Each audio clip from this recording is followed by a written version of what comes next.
who was responsible for the unthinkable security and intel lapse? How could Hamas, operating out of one of the world's most impoverished regions, manage to carry out such an attack?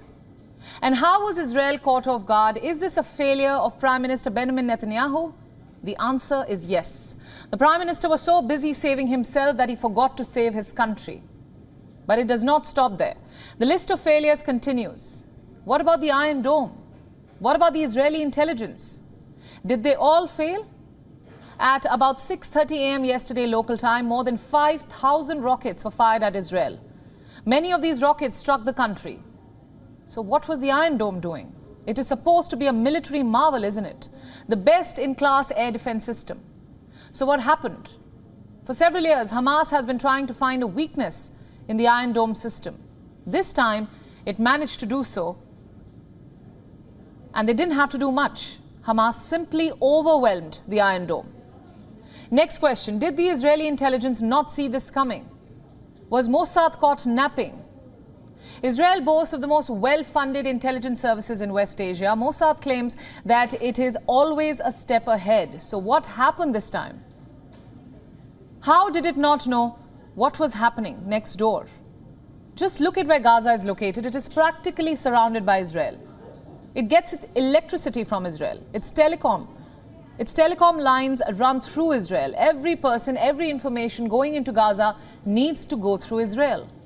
Yet somehow, the intelligence services missed Hamas's preparation for a full-fledged attack. They attacked from air, ground, even sea.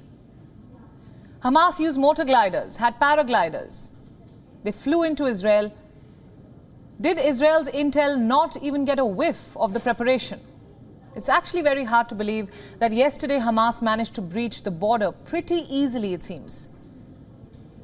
The one between Israel and Gaza is one of the world's most heavily guarded borders. There are troops, there are cameras, ground motion sensors, watchtowers, barbed wires.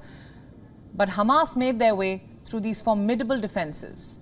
Fighters on motorbikes and bulldozers shattered the seemingly impenetrable barriers. To prepare and execute such a complex attack right under the noses of the Israelis. It must request a whole lot of ignorance on part of Israeli intel. There are people responsible. You will need to answer tough questions, starting with Benjamin Netanyahu, because the result of the security lapse is out here for the world to see. This is Israel's biggest military setback in 50 years. Israelis have suffered the highest casualty in 36 years. And the worst may be yet to come. Again, something that Netanyahu himself is saying. It is going to be a long and difficult war, he says. Well, only if he had been more alert, only if he had learned his lesson from history. Netanyahu had seen the chaos of the Yom Kippur War. Back then, he was a student at MIT in Boston, fresh from 5 years of service as an officer in an elite special forces unit. When the war broke out, he rushed to JFK Airport, boarding one of the first planes back to Israel to join the fighting. After the war ended, he returned to his civilian life. This time will be different. Once the war ends, he will have to answer to the public.